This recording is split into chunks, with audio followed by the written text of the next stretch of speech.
government continues with its efforts to improve the ease of doing business in South Africa.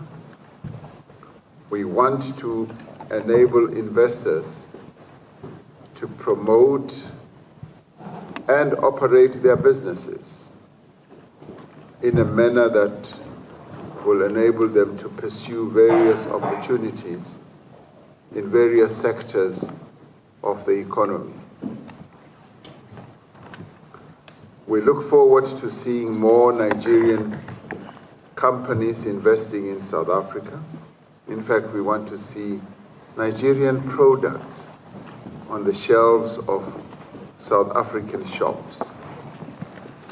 Our efforts to create a favorable environment include our simplified visa process for Nigerian business people to travel to South Africa. Qualifying Nigerian business people can be granted a 5-year multiple entry visa. In addition, tourists from Nigeria are now able to apply for a visa without even submitting a passport. We expect that this 11th session of our Binational Commission will enable us to consolidate cooperation in a number of other areas